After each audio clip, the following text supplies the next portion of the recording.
Bismillahirrahmanirrahim. Assalamualaikum warahmatullahi wabarakatuh. Mitra JIC, apa kabar? Senang sekali di kesempatan pagi menjelang siang hari ini. Saya Andi Umar hadir untuk Anda semua di program EduTalk, semua bicara tentang pendidikan. Nah, Mitra JIC, insya Allah hari ini pertemuan kedua kalinya kami dengan Abi Budi Chandra. Di pertemuan sebelumnya kami sempat membahas bagaimana kalau kita memilih kuliah di Turki. Beberapa hal sudah disampaikan oleh Abi Budi. Bagi Anda yang belum berkesempatan nonton, silakan segera cari link atau channel YouTube kami JIC TV. Untuk itu nonton Anda, ada saya dan juga Abi Budi di sana. Tapi kalau yang sudah melewatinya, hari ini kami punya perbincangan tentu saja selangkah melanjutkan dari pertemuan atau topik bahasan di pertemuan kemarin begitu ya. Untuk itu Mitra JIC bantu kami untuk like, share, komen dan subscribe di JIC TV agar tentu saja kemanfaatan siaran kita semakin meluas kemanfaatannya tentu saja.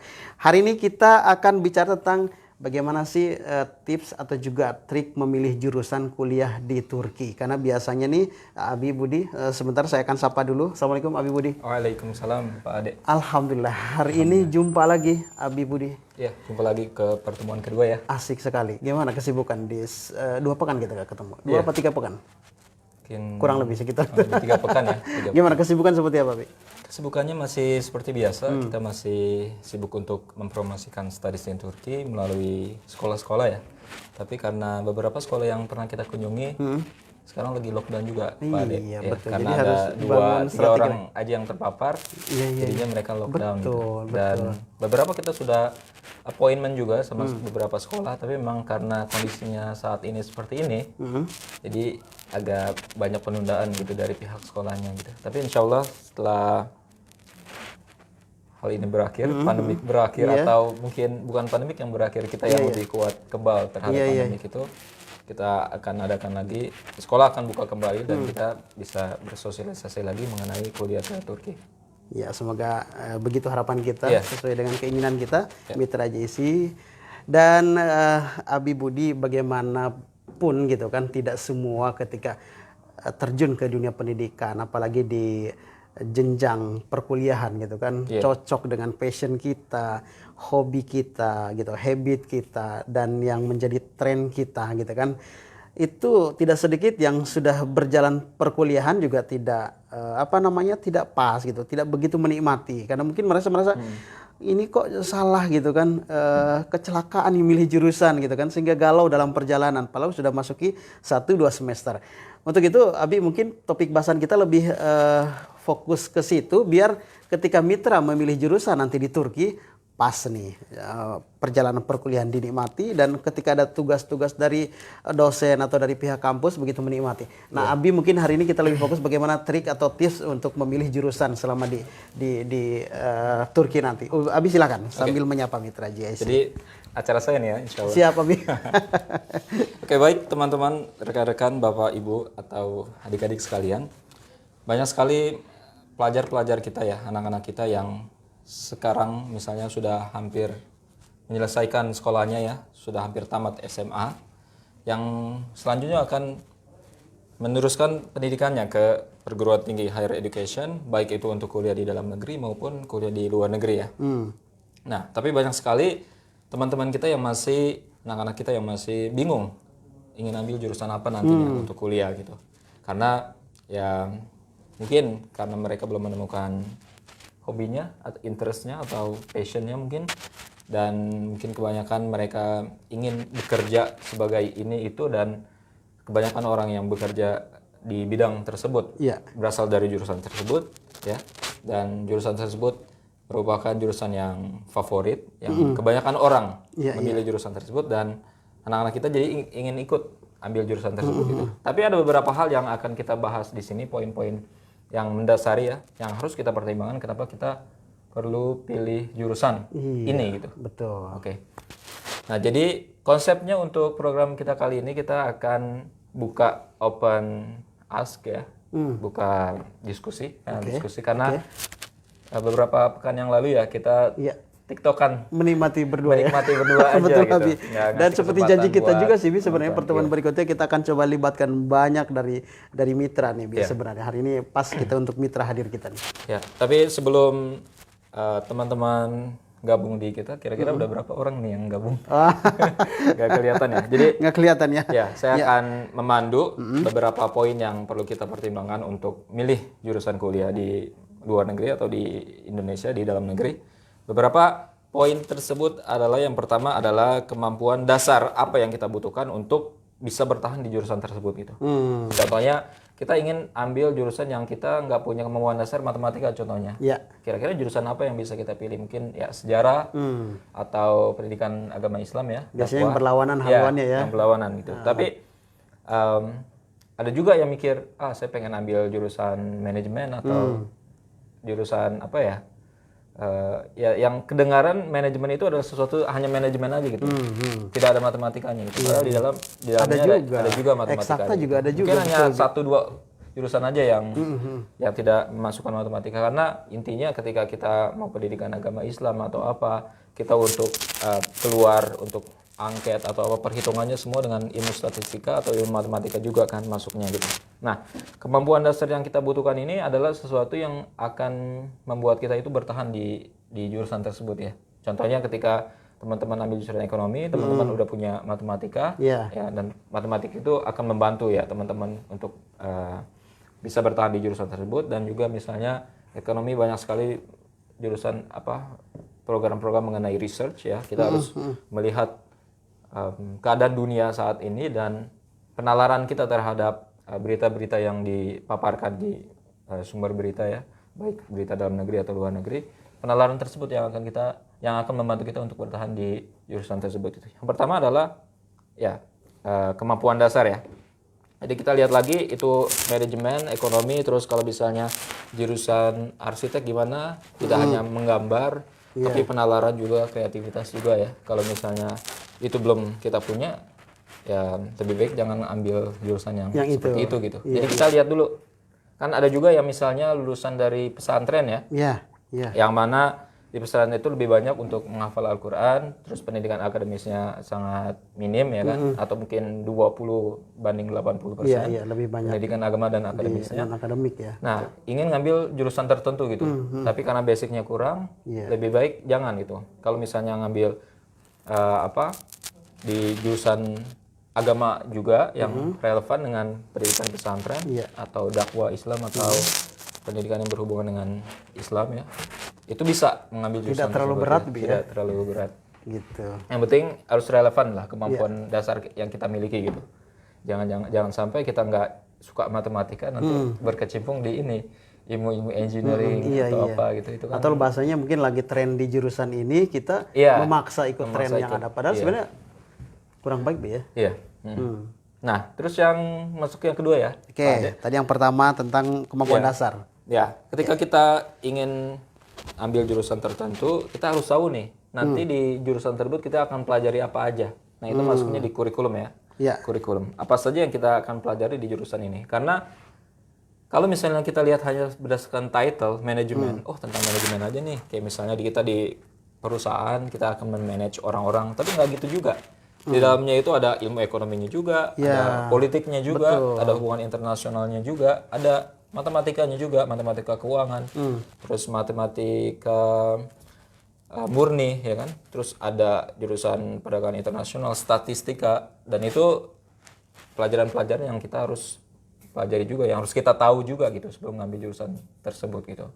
Karena memang pada dasarnya setiap kita ambil jurusan A, nggak melulu kita akan bekerja di jurusan A juga gitu. Ya, karena untuk bekerja itu sebenarnya umum ya.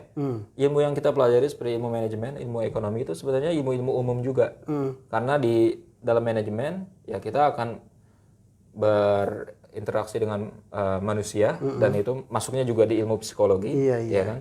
Terus kita akan berhubungan di manajemen, kita akan berhubungan dengan bisnis, dan bisnis itu mengaruh kepada ekonomi, dan kita akan mempelajari ilmu ekonomi. Jadi sebenarnya satu jurusan itu kita akan mempelajari banyak hal. Iya, termasuk berhubungan dengan mesin atau elektronik gitu, Abi ya, berhubungan dengan itu juga. Iya. Bukan berarti misalnya saya ambil jurusan engineer, terus saya nggak akan belajar tentang psikologi ya, atau tentang manusia gitu kan. Nggak gitu juga gitu kan. Karena Anda ambil jurusan misalnya engineering, ilmu IT gitu kan, tapi kan nanti kerja juga ini berhubungan dengan manusia juga, dengan teman-teman ya, dan ilmu kemanusiaan gitu, psikologi juga perlu gitu dimanapun kita berada gitu. Kayak jurusan psikologi aja itu bisa jadi HRD, bisa jadi ini itu. Pokoknya ilmu yang berhubungan dengan manusia itu dibutuhkan gitu. Iya. Jadi jurusan itu tidak melulu kita akan bekerja di ya sesuai title tersebut gitu. Itu yang kedua Pak Ade. Iya. Jadi Sebentar jurusan Abi, yang akan sebelum dipelajari. kita atau Abi menyiapkan materi atau menyampaikan poin ketiga dari bagaimana sih sebenarnya trik atau tips bagian kita untuk memahami jurusan dan memilih jurusan, kita akan ingatkan dulu bagi mitra JC, mungkin dari 2 poin saja tadi ada beberapa pertanyaan yang ingin dihadirkan untuk Ya, benar Abi Budi, tentu saja ini untuk mendalami pembahasan kita hari ini. Silahkan mitra JC sudah bisa bergabung, terutama untuk Anda yang saat ini sedang bergabung di FM 107.7 Radio JC Suara Peradaban Islam Jakarta, dan Anda yang sedang bergabung di audio streaming di www.islamicstripcenter.or.id. Silakan menyapa kami di 0821 2280 3031. Akan segera bergabung bersama kami. Silakan, kami akan tanggapi langsung, akan kami tanggapi dari pertanyaan atau juga tanggapan dari Anda, terus untuk Abi Budi, dan nanti kami akan segera kupas dari pertanyaan-pertanyaan yang masuk ke meja siar kami. Abi, tadi dua hal yang sudah Abi sampaikan. Nah, kita masuk ke hal yang ketiga. Kalau kedua tadi akan pelajari apa saja di jurusan yang kita pilihkan nanti, dan itu penting. Nah, ketiga apa, Abi? Yang ketiga adalah setelah kuliah di jurusan ini ya, kira-kira kemampuan dan nilai tambah aja yang akan kita perlu peroleh gitu. Nilai tambah dan kemampuan yang nanti akan masuk ke karakter kita ke diri kita sendiri gitu. Kira-kira apa aja gitu. Kayak misalnya ketika teman-teman ambil jurusan psikologi, mungkin saya dulu ingin ambilnya psikologi gitu. Tapi karena relevan saya pas SMK itu ambil jurusan perkantoran, administrasi perkantoran, makanya saya ambil jurusan bisnis yang lebih relevan gitu. Karena waktu itu berhubungan dengan beasiswa juga, jadi apa yang akan kita pelajari itu harus berkecimpung atau bersinergis dengan previous knowledge kita juga gitu, pengalaman kita juga, pendidikan kita juga. Nah, di ilmu psikologi ini contohnya ya, kita akan belajar tentang manusia ya. Ya, otomatis ketika kita mempelajari tentang manusia, nilai tambah yang akan kita peroleh itu adalah kita bisa jadi lebih dewasa, kita bisa lebih disiplin, terus kita juga bisa memahami orang lain ya, teman kita atau keluarga kita. Kita akan dapat nilai tambah untuk diri kita sendiri gitu. Ketika teman-teman misalnya ambil jurusan arsitek mungkin ya. Nah, nilai tambah yang akan teman-teman peroleh itu adalah kreativitas teman-teman. Karena kan di arsitek itu teman-teman harus dikasih tugas ya, study case, ruangannya hanya sepetak 40 meter persegi, dan teman-teman harus dikreasikan. Iya, dikreasikan, memfasilitasi dengan berbagai macam hal gitu, dengan desain gitu. Nah, itu perlu penalaran, dan itu akan memacu teman-teman memiliki kreativitas yang lebih tinggi ya kan. Dan itu misalnya tidak hanya berpengaruh teman-teman terhadap arsitek itu sendiri, tapi pemikiran teman-teman juga ya dalam banyak hal gitu. Misalnya dalam psikologi juga bisa, dalam rumah tangga juga bisa ya, dalam pertemanan juga bisa ya kan. Iya. Nah, kreativitas tersebut gitu. Terus masuk ke keempat ya. Kalau tadi kan nilai tambah ya. Belum ada. Coba kita akan respon mitra JC. Belum ada ya? Dari Eva di Kebayoran, mau tanya nih, kalau saya sudah semester 2 nih, semester 2 manajemen, mau pindah ke Turki, wah harus ulang dari semester 1 ya? Eva, terima kasih Mbak Eva. Oke. Gimana nih? Oke, ini tentang pindah aja ya. Pindah. Pindah tapi harus ke bawah lagi apa enggak gitu ya? Gimana Iya. Bi? Sebenarnya sayang sekali ya kalau misalnya untuk pindah ya gitu. Soalnya kalau misalnya di Turki banyak prosedur ya. Pertama adalah pencocokan atau penyetaraan dari ijazah tersebut gitu. Misalnya di manajemen di Universitas EVA, universitas apa, kurikulumnya seperti apa, nanti dicocokkan ke universitas yang akan didapati ya kan, yang akan diperoleh di Turki, misalnya Universitas Istanbul, manajemennya seperti apa, nanti kurikulumnya seperti apa, nanti dicocokkan gitu. Apabila benar-benar cocok, itu salah satu tahap pertama ya. Pertama cocok dulu ya. Nah, habis cocok habis kecocokan itu kedua adalah penyetaraannya gitu. Penyetaraannya masuk ke Yüksek Öğretim Kurumu atau distrik Turki atau apa ya? Pendidikan Tinggi Turki ya. Kementerian Pendidikan Tinggi Turki. Itu harus disahkan dulu baru nanti bisa lanjut gitu. Sampai sekarang sih saya belum belum pernah mengurusi masalah seperti ini tapi yang sudah kuliah dari ya, sini ya. tapi ada kemungkinan ini bisa juga. Soalnya beberapa teman-teman saya yang waktu itu semester ketiga, semester keempat lanjut untuk kuliah di luar negeri dengan program Erasmus ya. Dan ketika kurikulumnya itu sama, bisa dilanjutin gitu. Langsung ke semester berikutnya gitu. Jadi tidak perlu mengulang gitu. Tapi kalau udah semester 2 dan sebenarnya ini nggak terlalu banyak ya. Iya, artinya baru beberapa mata kuliah sebenarnya ya, Ya, kalau di semester baru pertama. beberapa mata kuliah. Ya yang gampangnya adalah langsung ikut ulang gitu ya. Tapi kalau misalnya untuk penyetarannya itu saya kira repot juga ya. Ya untuk penyetarannya gitu saya kira repot juga. Dan Tapi biasanya ada kemiripan nggak sih, Bi, manajemen di Indonesia dengan mata kuliah manajemen di Turki persoalannya? Kan biasanya kan ada akselerasi atau apalah gitu bahasanya. ya sebenarnya mirip-mirip aja gitu ya. Tapi permasalahannya adalah nanti kan di Turki belajar manajemennya dalam bahasa Turki ya. Nah jadi itu hal-hal yang mungkin dipertimbangkan oleh pihak Turki juga ya. Nah makanya ya kalaupun misalnya bisa lanjut untuk dari semester 2 ya langsung ke semester 3 langsung ke semester 4. Nah tetap tahun pertama itu harus melewati proses kursus bahasa Turki terlebih dahulu ya. Iya. Oke.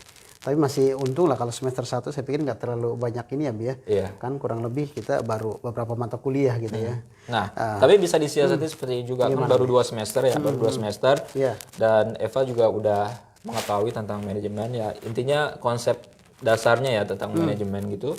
Nah, di Turki itu ada summer school ya, summer school di setiap tahun di musim panas 3 bulan gitu. Iya. Nah, Eva juga bisa ngambil summer school, bisa ambil 2-3 pelajaran gitu di summer school. Nah, nanti yang harusnya Eva selesai kuliah dalam waktu 4 tahun bisa selesai dalam waktu 3 tahun gitu di summer term tersebut kalau rajin ngambilnya itu. Misal 3 tahun aja ngambil summer term bisa langsung lulus dalam waktu 3 tahun gitu. Nah, gitu. Oke. Jadi ya kita kayak ngejar SKS gitu di summer term sekolah musim panas gitu. Jadi tetap bisa ngambil dari ulang, apalagi dari ulang kan kadang-kadang pemahaman tentang manajemennya lebih bagus lagi ya. Jadi nanti pas ujian nilainya lebih bagus. Terus yang solusi yang tadi saya bilang adalah summer term. Jadi bisa ambil summer term dan yang harusnya 4 tahun kuliah jadi 3 tahun kuliah gitu. Karena 1 tahunnya udah di Indonesia ya equal ya. Jadi 4 tahun juga ya. Tapi karena ada ada persiapan bahasa Turki jadi 5 tahun gitu. 5 tahun. Oke. Baik. Kami kembali menyapa mitra JC yang saat ini sedang bergabung di 107.7 FM. Untuk Anda yang mungkin ada pertanyaan untuk Abi Budi Chandra, silahkan di 0821 2280 3031. Sekali lagi kami ingatkan untuk Anda yang saat ini sedang bergabung selain di live Facebook Radio GIC yang di 107.7 FM, bisa menyapa kami melalui pertanyaannya di 0821 2280 3031.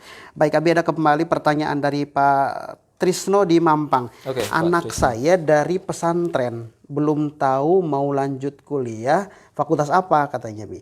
Baiknya di Turki itu ambil kuliah agama atau umum ya. Nah, ini tertarik nih, Bi, karena tadi di awal Abi kan sempat tanyakan kalau misal kecenderungan di agama, kita harus jangan paksakan di umum. Atau gimana nih, Bi, sebenarnya? Oke. Ya, kebetulan saya juga anak Mampang ya. Oh iya. Dari SMP Negeri 43 Mampang. Oh iya, ntar kita coba Pak Trisno di mana nih? Oke. Pak Trisno. Jadi yang dari pesantren ya, yang dari pesantren tentunya untuk kuliah yang jalur mandiri ya. Kalau misalnya untuk kuliah yang jalur beasiswa, yang pasti harus relevan ya. Kayak misalnya untuk ambil pesantren, kita bisa ambil beberapa jurusan seperti pendidikan agama Islam satu, terus sejarah juga bisa, terus ilmu komunikasi juga bisa ya.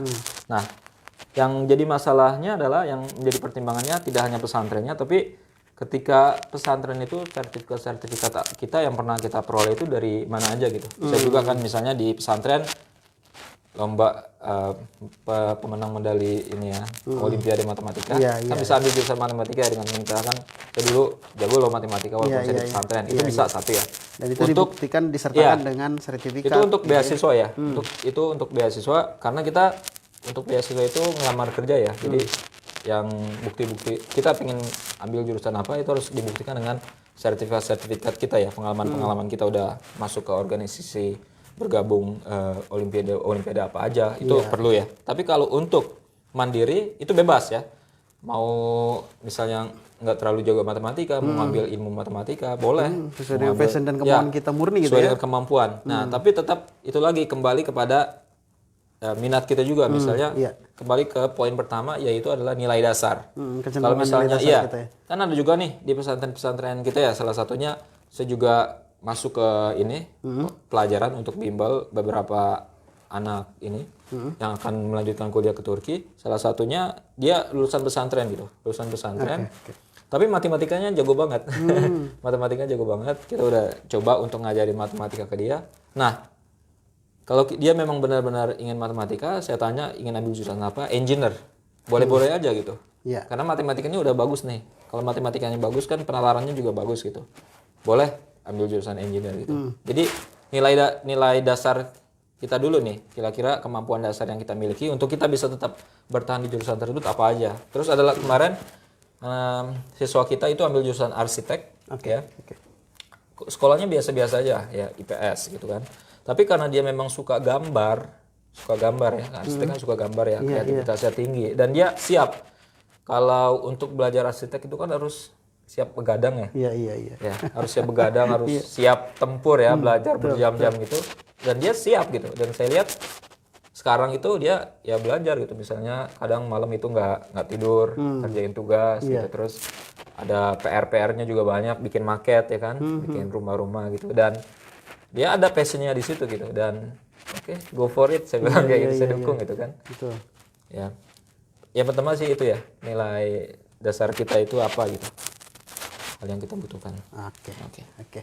Baik, Abi, kita kembali lagi menyapa mitra JIC, masih punya kesempatan nih bagi Anda yang punya pertanyaan. Silakan baik yang lewat Facebook, juga live streaming dan juga di 107.7 FM di 082122803031. Ada Azam di Bintaro nih, Bi, terkait untuk lulusan luar negeri khususnya Turki. Apakah nanti akan mudah mengambil pekerjaan di Indonesia, Bi? Karena kata teman-teman saya untuk lulusan luar negeri itu sulit untuk bekerja di dalam negeri, Bi. Benar nggak sih, Bi? Gitu. Oke. Yang menjadi dasar sulit itu sebenarnya kitanya itu lulus seperti apa gitu ya. Misalnya teman-teman ambil jurusan apapun itu, teman-teman lulus, tapi selama teman-teman di jurusan tersebut, di kuliah tersebut, perkuliahan tersebut hanya monoton, misalnya kuliah-kuliah aja gitu kan. Terus ya nilainya misalnya ya standar aja gitu. Dan untuk kerja di mana aja sebenarnya susah juga gitu kan. Misalnya mau lulusan Jerman, mau lulusan Amerika sekalipun untuk kuliah di untuk kerja di Indonesia susah-susah. Tetap susah ya. Nah, yang penting yang pertama adalah kalau misalnya lulusan Turki udah standar internasional, jadi teman-teman udah ada pengakuan ya, diterima dimanapun, ijazah kita diterima dimanapun. Nah, tapi itu untuk meningkatkan kredibilitas kita ya, terus meningkatkan nilai kita untuk bisa diterima di Indonesia, kira-kira apa aja gitu.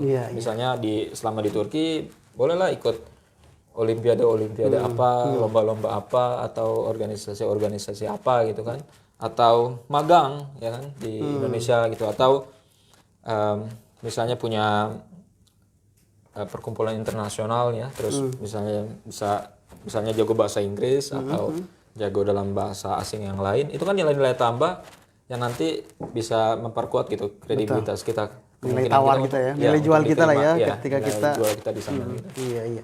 Betul, ya, relasi itu bisa didapat dengan tadi misal ikut kompetisi atau ikut forum-forum internasional gitu kan. Nanti publik atau mungkin masyarakat di sekitar kita juga mengakui dengan beberapa mungkin bukti keikutsertaan kita gitu ya. Selain tadi kompetensi kita memang harus makin diasah ya, Bi ya. Iya. Waktu itu saya pernah ambil summer school juga di Marmara University, salah satu universitas terbaik juga di Turki ya. Di peringkat 10 mungkin ada ya, Marmara pernah. Nah, pas saya kuliah di sana, dosennya bilang kayak gini. Kan dosen-dosen di sana juga lulusan luar negeri juga ya. Kalian di kuliah itu bukan untuk belajar aja gitu. Kalian di kuliah itu tujuannya untuk pertama mencari link, ya kan? Link. Misal link itu bisa teman-teman dari berbagai macam negara, link kerja juga bisa, terus link project juga bisa, ya kan? Link apapun itu yang akan mengantarkan kita kepada apa ya, relasi internasional gitu. Ketika misalnya saya waktu itu aktif di Turki ya. Saya punya teman dari berbagai macam negara gitu. Nah, ketika kita ingin bikin project ke negara tersebut, kita bisa hubungin teman kita itu ya untuk membantu gitu. Kayak misalnya sekarang salah satu teman saya sekarang jadi marketing spesialis untuk earth moving company, ya earth moving equipment company, kayak misalnya untuk pertanian ya, untuk kayak truk kontainer besar kayak grader atau caterpillar, untuk apa menguruk bulldozer gitu, dan pasarannya ini jual ke luar negeri gitu. Dan ketika saya di sini, saya bantu gitu, saya hubungkan dengan salah satu pebisnis untuk moving earth equipment di Indonesia, dan ya itu salah satu link yang kita bisa dapat gitu. Betul. Misalnya dia pengen jual ke negara mana lagi, ke Jerman, saya ada relasi di Jerman waktu saya kuliah gitu kan, saya bisa menghubungi dia gitu. Dan nanti untuk selanjutnya bisa ya kita ini omongin secara panjang lebar gitu ya. Yang penting itu sih link yang akan kita dapat tuh ketika kita di luar negeri benar-benar luar biasa. Dan harus dijaga ya. Jadi itu orang dari mana aja banyak sekali gitu di Turki. Kalau misalnya di Indonesia kan kita kuliah jarang sekali ya ketemu sama orang-orang asing ya. Kebanyakan emang orang Indonesia kalau di Indonesia ya. Karena memang betul. karena untuk orang asing ya, setahu pemahaman saya sampai ya misal bertanya-tanya sama orang asing yang tinggal di sini, untuk tinggal di Indonesia, misalnya di Indonesia itu kayak untuk kebutuhan hidupnya itu murah, ya kan? Standarnya itu nggak terlalu mahal gitu. Nah, tapi ternyata Pak Ade ini hanya berlaku untuk orang Indonesia aja. Tapi kalau untuk orang asing itu enggak. Soalnya dia misalnya nggak semurah yang itu mahal, bisa lebih mahal, 2 kali 3 kali lebih mahal dibanding dia tinggal di negaranya sendiri. Karena kenapa? Pertama, misalnya rumah, dia standar rumahnya itu beda. Saya mau rumahnya yang standarnya seperti ini, tapi harganya lebih mahal. Terus sarapan ya kan, sarapan. Dia sarapan misalnya dengan keju, terus zaitun ya kan, buah zaitun, minyak zaitun, terus telur, dan itu harganya bisa 2-3 kali lipat daripada makan kita nasi goreng. Gitu nasi uduk ya. Nah, nasi uduk. Nah, jadi Indonesia itu murah untuk kita aja untuk nih. kita. Untuk orang asing itu karena mahal. seleranya nggak sama dengan ya yang beda. kita. Gitu. Jadi ya makanya untuk orang asing tinggal di Indonesia ya tetap aja ya. Tetap aja. Kebanyakan mereka kan yang bekerja ya, yang pebisnis ya, yang tinggal di Indonesia. Tapi kalau untuk anak mahasiswa, saya kira masih sangat jarang ya. Iya. Karena ya mungkin harus mempertimbangkan itu keuangan yang ada ya, keuangan yang savingnya seperti apa ya. Oke. Ini menarik ini Nabi ya. Dan saya pikir kalau lagi-lagi kompetensi kita cukup kuat, tidak terlalu khawatir dengan tidak banyaknya perusahaan yang siap menampung kita, karena kita udah tadi kalau dibantu dengan link yang cukup kuat, kompetensi cukup kuat, kita bisa karir solo atau ya. Mungkin, tapi gimana tuh karir solo, alumni dari atau kuliah dari Turki atau dari manapun lain luar negeri, banyak kasih pada akhirnya ketika balik ke Indonesia dia tidak bergabung di perusahaan besar tapi murni karir solo, ada juga nggak ya? Sejauh ini? Yang saya lihat memang untuk karir solo itu ya pertama perjuangannya memang lebih dibanding sudah yang sulit ada, lebih sulit, tapi prospek kedepannya itu sebenarnya lebih ini, dan mungkin kepuasan kali kepuasannya ngatur lebih nanti tersendiri gitu. Misalnya saya tuh nggak terlalu banyak teman-teman kenal ya, teman-teman yang lulusan alumni dari Turki gitu, tapi beberapa memang ada yang buka ini, kayak misalnya buka bimbel sendiri, ada yang buka misalnya perusahaan sendiri gitu. Soalnya apapun itu misalnya di Turki ya, itu tingkatnya lebih tinggi gitu. Misalnya standarisasinya lebih tinggi di Turki dibandingkan dengan di Indonesia. Contohnya adalah misalnya kita bahas tentang kanalisasi di Indonesia. Masih banyak tuh misalnya selokan-selokan yang mampet gitu kan. Nah, di Turki itu kenapa nggak ada yang mampet? Karena memang benar-benar di bawah tanah gitu, dan itu besar gitu kan. Misalnya tempat sampah di Turki itu terbuat dari besi, dan itu ditanam di dalam tanah gitu kan, di trotoar ada besinya, itu dibuka gitu, sehingga orang kalau pengen ngambil pasti ketahuan dulu, mungkin berat ya, harus pakai mesin gitu kan. Kalau di Indonesia kan misalnya ditaruh tempat sampah plastik ya. Itu kebanyakan dicolong ya kan karena satu plastik tempat sampahnya itu bisa 200.000 Pak Ade. Iya. Saya pernah nanya gitu, nih kenapa sepanjang jalan ini nggak ada tempat sampah gitu? Bukan nggak ada ternyata. Bukan nggak ada ternyata, diambilin gitu kan. Bisa diuangkan. Nah kalau di Turki itu nggak bisa, kayak misalnya busway ya kan, jalan busway di Indonesia kayak gimana? Cuman batu ditempel, tinggal digeser kiri, motor masuk ya kan. Kalau di Turki enggak, besi, benar-benar besi, panjang gitu menyatu, besi juga kuat sekali, dan busway-nya juga lawan arah gitu. Ya, jadi nggak bisa, motor nggak bisa masuk gitu, masuk ke jalur busway gitu. Dan itu ya salah satu ini aja. Sebenarnya kalau misalnya dari infrastruktur di Indonesia, kita dapat misalnya dari arsitek di Turki atau ilmu tata lingkungan ya, ilmu teknik lingkungan, kita bisa terapkan di Indonesia gitu sebenarnya. Mudah sekali. Tinggal ya kita itu karena kan solo karir ya tadi. Betul. Ya kita harus berusaha gitu bikin proposal yang bagus, penandaannya kayak gini, terus supply barang-barangnya yang lebih murah dari negara ini. Betul. Nah, itu adalah tantangan ya untuk beda ya, tantangannya beda ya, Bi ya. Beda. Walaupun nanti mungkin secara kepuasan dan mungkin keuntungan ketika untung besar ya lebih banyak lagi yang kita temukan ya. Tapi memang benteng pertahanannya harus lebih kuat ya, Bi. Ya kebanyakan misalnya pengusaha-pengusaha besar kan memang kebanyakan mereka bikin solo karir ya. Iya, betul. Yang pertama pernah bangkrut dulu ya kan. Karena kan dalam salah satu buku ya yang saya baca, keberhasilan adalah dendam dari segala penderitaan gitu. Ya. Jadi ketika kita udah menderita selama lama ya misalnya bertahun-tahun lama gitu, dan berlapis ya, itu akan membuahkan hasil yaitu keberhasilan. Gitu. Jadi betul. nggak enak sebenarnya kalau misalnya berhasil tapi nggak pernah menderita. Dan jarang ketika juga ketika kita jatuh susah bangkit lagi. Gitu. Tapi kalau misalnya kita menderita dulu, terus kita sukses, kan kita tahu nih kenapa kita menderita nih, kenapa kita pernah bangkrut sebelum-sebelumnya. Oh, saya harus lebih bagus lagi di manajemen organisasinya, terus psikologi karyawan-karyawan saya harus saya lebih pahami lagi gitu. Nah lebih baik jatuh di awal gitu daripada nanti sukses dulu di awal nanti ini jatuh ya. Iya, jadi menarik tadi apa namanya dendam kegagalan dendam sukses diraih itu dari dendam kegagalan atau penderitaan ya, kesedihan. Ya baik Mitra JC, kami masih berikan kesempatan untuk Anda di 0821 2280 3031. Kita ada 5 poin ya. Kita baru bahas 3 poin. Gimana Bi? Atau lanjut dulu? Ada 2 lagi. Boleh. Sebelum ada pertanyaan, poin yang keempat itu teman-teman tadi kan nilai tambah yang akan kita peroleh ya untuk diri kita sendiri sampai di situ baru ya. Untuk diri kita sendiri. Ya, kreativitas kita jadi bertambah, analytical skill kita lagi jadi bertambah ya kan. Yang selanjutnya adalah nilai tambah yang akan kita peroleh untuk diri kita sendiri dan juga untuk orang lain gitu. Untuk diri dan orang lain. Untuk diri dan orang lain gitu. Jadi kalau misalnya di dalam buku Ikigai, kalau teman-teman pernah baca tuh ya Ikigai tentang passion. Saya lagi mencari passion saya apa gitu. Jadi ada 3 tahapan ya. Pertama adalah interest, hobi ya kan. Minat-minat kita nih. Kebanyakan orang punya 20-30 hobi ya, tapi cuma 1 doang yang muncul gitu. Yang benar-benar banget gitu kan. Ya. Nah, itu di interest minat ini yang kedua itu tahapan selanjutnya passion. Passion itu dari itu Pak Ade. Dari Pak Ade 20-30 minat kita tersebut gitu.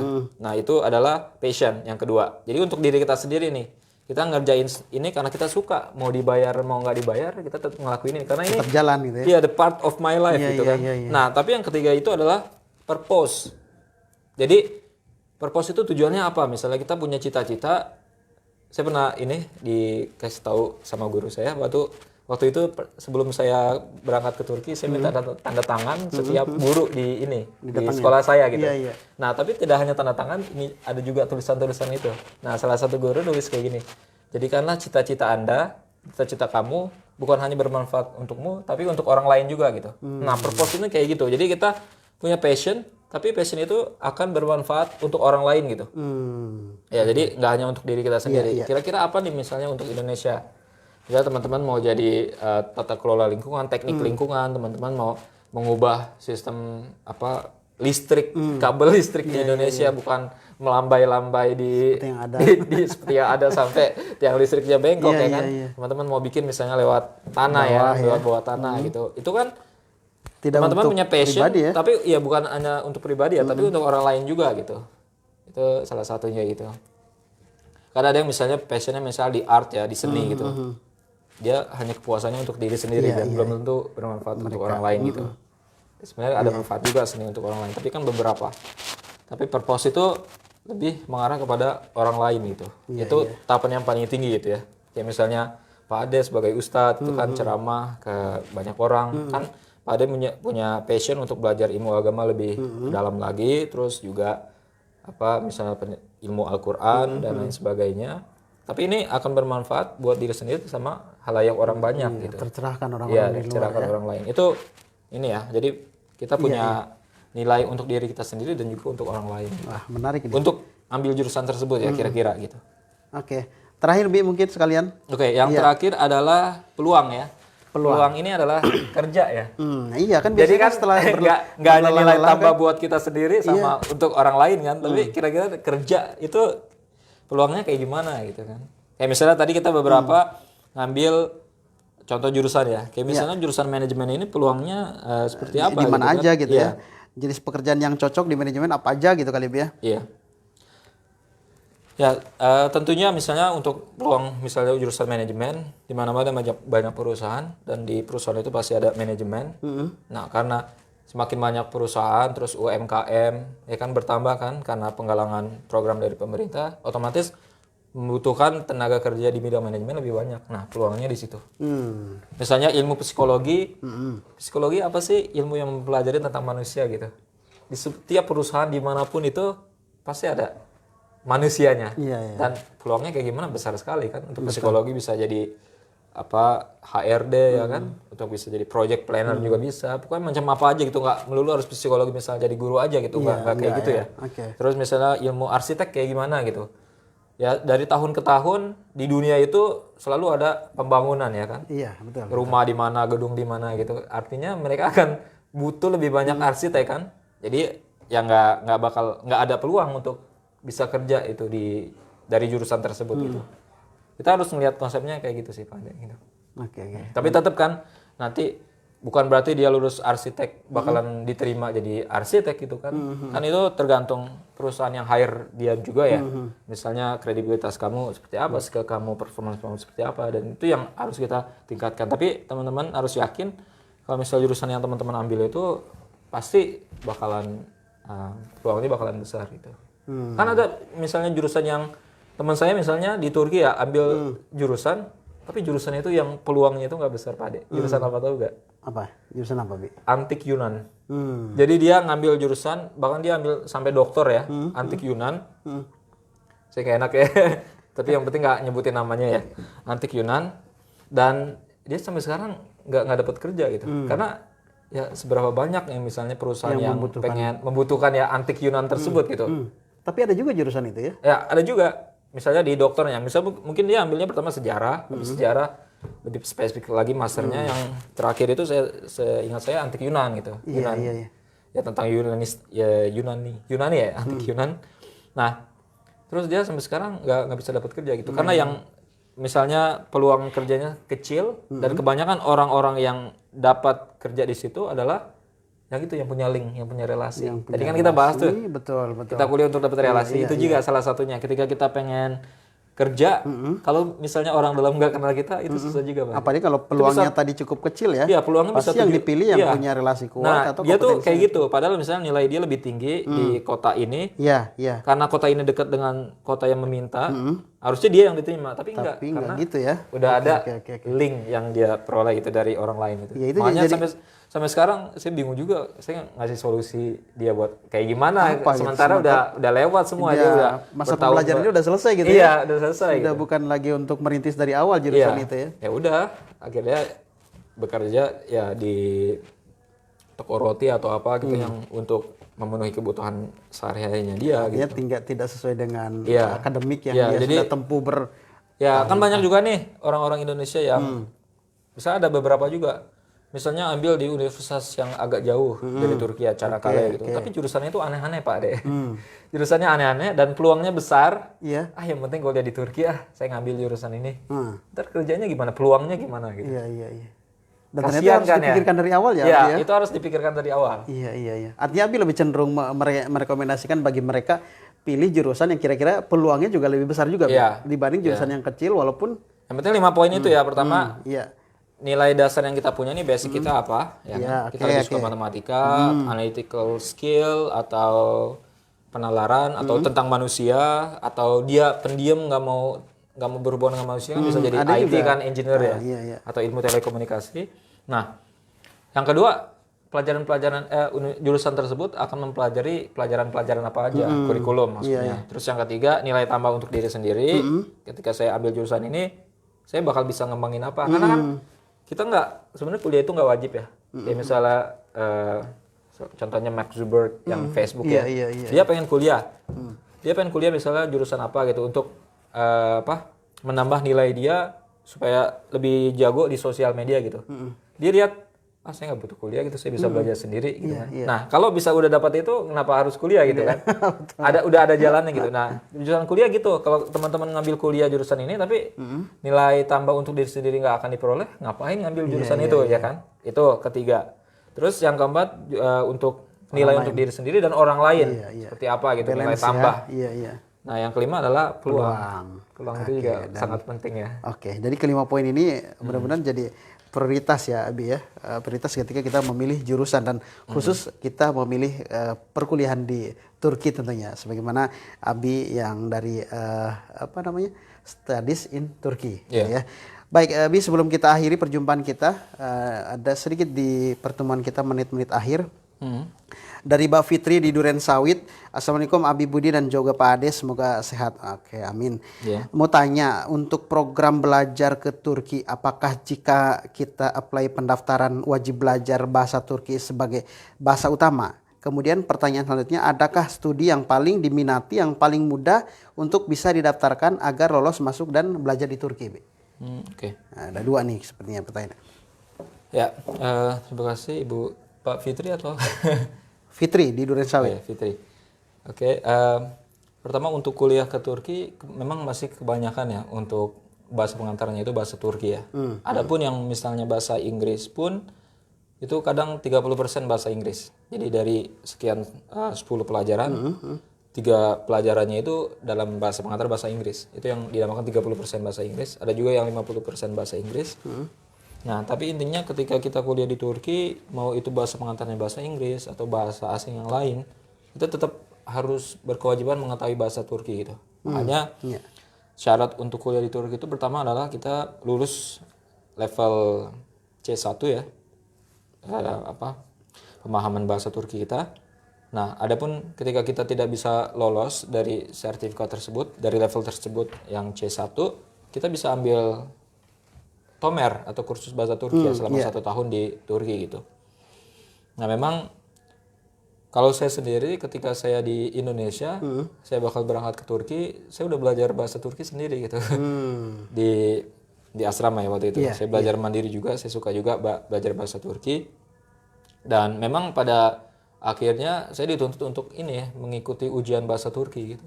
Seperti halnya yang kan ada nih yang misalnya sekolah-sekolah dari Timur Tengah ya, misalnya Azerbaijan, Kyrgyzstan, Turkmenistan, di kurikulum SMA-nya dia itu ada pendidikan bahasa Turki gitu. Nah, ketika dia datang ke Turki, dia harus ikut ujian bahasa Turki. Kalau misalnya nggak lulus, dia harus kursus bahasa Turki selama 1 tahun gitu. Ketika kita lulus, kita langsung go for ini semester 1 gitu. Nggak perlu harus ikut kursus bahasa Turki. Itu kalau kita udah memiliki kemampuan bahasa Turki ya. Tapi kalau enggak, kita harus kita harus ikutin kursus bahasa Turki atau Tomer selama 1 tahun gitu. Nah, kalau yang banyak saya lihat ya untuk studi di Turki, yang pertama yang paling mudah ya, yang paling mudah dan yang paling banyak itu ya ilmu manajemen ya. Manajemen atau perdagangan internasional. Artinya Terus peluangnya ekonomi juga cukup besar. Ekonomi juga, ya. Karena ya tadi itu manajemen sama ekonomi itu sebenarnya dibilang jurusan yang mudah ya. Sebenarnya sulit sekali. Ya, ekonomi sama manajemen itu sulit sekali ya. Betul. Pertama, mungkin kita punya kisah sama-sama ya. Iya. Pertama, manajemen itu kita berhubungan dengan manusia ya. Manajemen memang yang lulusan manajemen itu kita akan dihadapkan dengan sebuah perusahaan yang sudah jadi dan kita harus memanagenya itu. Memanagenya tidak hanya dari segi orangnya, dari projectnya misalnya orang-orangnya harus dikasih kursus ya kan untuk dapat skill, terus HRD, merekrut orang tuh kayak gimana, hal-hal apa yang harus dipersiapkan, terus ada ekonominya, ada akuntansinya juga, keuangannya harus kita persiapkan, terus ada internasional ini juga relation, ya hubungan internasional juga kalau kita misalnya ingin kolaborasi dengan perusahaan-perusahaan lain. Nah, itu manajemen gitu. Jadi nggak semudah yang kita bayangkan gitu. Tapi memang banyak yang ngambil manajemen karena banyak sekolah-sekolah manajemen gitu. Artinya karena bisnis banyak di dunia yang untuk mereka sangat membutuhkan gitu orang terus yang laku tahu berarti manajemen, jurusan terus itu ya? laku ya. Terus yang ekonomi kalau misal dibilang ekonomi itu sebenarnya ilmu yang mempelajari tentang sumber daya alam ya. Ya, jadi dari sumber daya alam itu misalnya kayak emas, terus misalnya emas, silver atau batu bara atau sebagainya gitu. Nanti untuk pendistribusian ke negara-negaranya itu kira-kira kayak gimana gitu, sistemnya, prosesnya kayak gimana, ekonomi sebenarnya kayak gitu. Makanya ada ekonomi mikro sama makro gitu kan. Nah, yang diperhatikan dari pengadaan distribusi barang-barang yang langka itu seperti apa gitu kan. Ya pasti kan ekonomi dunia dulu nih. Misalnya di negara ini ekonominya kayak gimana, terus tingkat inflasinya kayak gimana, terus interest rate-nya, suku bunganya kayak gimana. Itu semua kan sebenarnya tidak melulu kita hanya cukup untuk memiliki ilmu ekonomi, tapi ilmu tentang ini juga politik juga perlu gitu. Jadi ya dua ilmu ini sebenarnya ilmu umum Pak Ade. Ekonomi sama manajemen itu sebenarnya umum.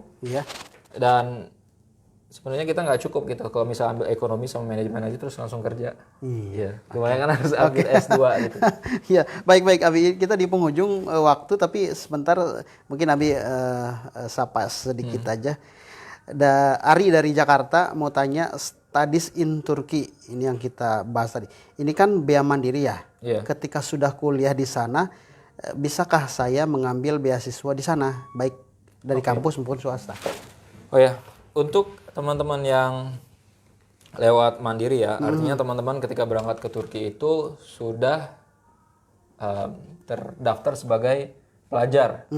Ya karena kalau misalnya teman-teman berangkat ke Turki itu biasanya udah dapat universitas dulu nih, terus berangkat ke Turkinya dengan dengan visa pelajar ya. Nanti di Turkinya itu dapat ikamet, residence permit pelajar, visa pelajar juga. Nah artinya teman-teman sudah ke register di universitas tersebut. Nah, terus Turki Scholarship atau beasiswa Turki dia ngasih persyaratan nih. Kalau misalnya tahun kemarin sebelum-sebelumnya tidak. Tahun kemarin dia ngasih persyaratan kalau ada yang daftar Turki Scholarship beasiswa Turki dan sudah terdaftar di kampus, itu nggak kita terima gitu. Kata Turki Scholarship-nya kayak gitu. Jadi yang bisa dapat Turki Scholarship itu biasanya ya, yang ke Turki itu dia berangkat pakai visa Tomer. Jadi visa Tomer itu dia datang ke Turki untuk belajar bahasa Turki aja. Itu ada waktu itu pelajar kita 2019 berangkat, dia datang ke Turki untuk kursus bahasa Turki, dapat visa juga ya, visa Tomer ya, visa Tomer. Terus dia daftar Turki Scholarship karena dia Tomer untuk belajar bahasa Turki aja, belum terdaftar di universitas mana aja, dia diterima di Turki Scholarship dan dia bisa ambil gitu. Itu satu ya Turki Scholarship. Tapi kalau yang beasiswa yang lainnya, ya misal beasiswa swasta, itu sebenarnya beasiswa swasta biasanya bantuan uang aja ya, misalnya per bulan dikasih 500.000 atau 600.000, itu biasanya kita hanya perlu IPK yang bagus, kalau ada sertifikat apa juga bisa disertakan. Terus ya namanya beasiswa ya, kita seakan-akan daftar gitu kan, kayak melamar kerja, jadi ya performance terbaik kita harus ditulis ya kan, harus dipaparkan gitu kan, harus disediakan. Nah itu sih. Oke, dari Facebook nih Nuraini Fardian, untuk kuliah di Turki mengenai bahasa, apa semua pelajaran pakai bahasa Turki? Sebenarnya tadi udah dibahas. Dan apakah siswa bisa menguasai bahasa Turki selama 1 tahun? Khawatir kurang nyambung katanya. Oke. Jadi teman-teman yang kuliah di Turki, saya waktu itu di Turki itu pakai bahasa pengantar bahasa Inggris ya 100%, kelas internasional. Tapi ya namanya di Turki kita pakai bahasa Turki juga. Ketika kita misalnya 1 tahun 2 tahun bahasa Turki kita juga udah lumayan. Iya. Ya dosen-dosennya biasanya ketika mengajarkan ya menerangkan dalam bahasa Inggris, dia langsung move on ke bahasa Turki gitu. Karena kebanyakan orang Turkinya, misal walaupun saya kelas internasional, kebanyakan orang Turkinya gitu. Jadi supaya orang-orang Turkinya paham juga, makanya dia jelasinnya pakai bahasa Turki gitu. Tapi tetap ya alhamdulillah juga karena pertamanya dia pengantarnya dalam bahasa Inggris, kita juga ngerti kan dalam bahasa Inggris. Pas dia mengulang ya kan, mengulang penjelasannya dalam bahasa Turki, kita kan juga jadi ya translator juga nih jadinya. Kita belajar bahasa Turki juga ya kan, berbarengan dengan bahasa Inggris gitu. Nah, kalau untuk bahasa Turki sendiri ya, kan kita belajar bahasa Turki 1 tahun nih sebelum kuliah. Nah, dalam 1 tahun ini, yang bahasa Turki yang kita pelajari itu basic banget. Kayak anak SD, atau enggak anak TK lah. Bahasa Turki anak TK ya. Anak TK ke SD lah, saya bilang. Kayak gitu ya.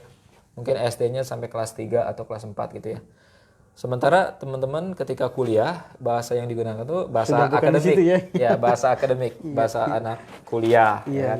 Nah, jadi bayangkan teman-teman dalam waktu 1 tahun harus mempelajari bahasa Turki, memahami bahasa Turki, dan bahasa Turki teman-teman tuh harus lebih bagus daripada orang Turki sendiri yang masih TK, masih SD, masih SMP, masih SMA. Karena bahasa akademik tadi. Karena bahasa akademik. Gitu. Artinya sebenarnya untuk 1 tahun belajar bahasa Turki itu sangat kurang gitu. Nah jadi biasanya tahun pertama, tahun kedua itu ya teman-teman bakalan fail di kuliah-kuliah ya, di ujian-ujian gitu karena ya pemahamannya masih kurang gitu. Nah, untuk mensiasati hal ini ya memang kita harus kerja lebih banyak gitu. Artinya yang pasti karena bahasa akademis itu, bahasa pendidikan itu sebenarnya bahasa Inggris Pak Ade. Ya. Jadi ya saya walaupun misalnya nanti pengantarnya ketika saya ambil master di Turki pakai bahasa Turki itu saya belajarnya pakai bahasa Inggris. Sumber-sumbernya semua bahasa Inggris. Ketika saya paham, saya juga udah lumayan bahasa Turki. Tinggal saya terjemahin aja ke bahasa Turki itu. Nah, artinya teman-teman, ketika misalnya lebih jago bahasa Inggris, boleh pakai bahasa Inggris belajar. Tapi kalau misalnya baru bisa bahasa Indonesia, ya nggak apa-apa. Belajar di buku bahasa Indonesia dulu. Nanti baru ketika udah paham di bahasa Indonesia, baru belajar yang bahasa Turki. Jadi kita belajarnya kayak double gitu loh. Kayak ada beberapa research yang harus kita teliti gitu. Karena bahasa akademik itu biasanya kita akan dihadapkan dengan terminologi perkuliahan ya, bahasa akademik, baik itu bahasa bisnis, terminologi misalnya politik, itu kan beda-beda ya. Ilmu bahasa-bahasa politik, bahasa-bahasa kedokteran itu kan semua beda. Dan untuk memahami itu kan biasanya cuma 1 kata doang, tapi ada 1 paragraf untuk memaparkannya itu. Itu kadang susah banget gitu. Kayak misalnya sampai sekarang misalnya kayak inflasi itu sebenarnya artinya apa sih gitu kan, ada penjelasannya tapi kita nggak ngerti gitu. Atau misalnya suku bunga dalam negara itu fungsinya untuk apa gitu kan, kita misalnya dari buku itu masih nggak ngerti juga kan, harus nonton dulu, harus research beberapa macam referensinya gitu. Jadi ya pendidikan akademik ya kayak gitu ya. Oke. Abi, waduh, kita masih pengen banyak nih bicara bersama Mitra JC, menghubungkan dan memediasi bagi mitra mungkin ingin banyak tertarik atau ingin banyak informasi tentang kuliah di Turki, jurusan-jurusan di Turki, dan ada tadi 5 poin yang sudah disampaikan oleh Abi Budi Chandra di pertemuan kita hari ini. Tapi insya Allah Mitra JC mudah-mudahan Allah panjangkan umur kita, kembali dipertemukan di sesi berikutnya. Abi, sesi berikutnya. Untuk hari ini terima kasih waktunya. Sama-sama. Kalau saja Abi siap untuk berjumpa kembali, alhamdulillah. Kalau tidak siap, Abi yang rugi. Saya yang rugi. Oke, baik Mitra JC, ini perjumpaan kami, dan jangan lupa kami ingatkan kembali untuk Anda yang belum sempat nonton hari ini karena mungkin ada aktivitas yang tidak bisa ditinggalkan. Kami sarankan Anda segera nanti bergabung di channel YouTube kami JIC TV. Jangan lupa dan silakan share, komen dan subscribe agar kemanfaatannya semakin luas ya Abi ya. Baik, kita pamit. Wassalamualaikum warahmatullahi wabarakatuh.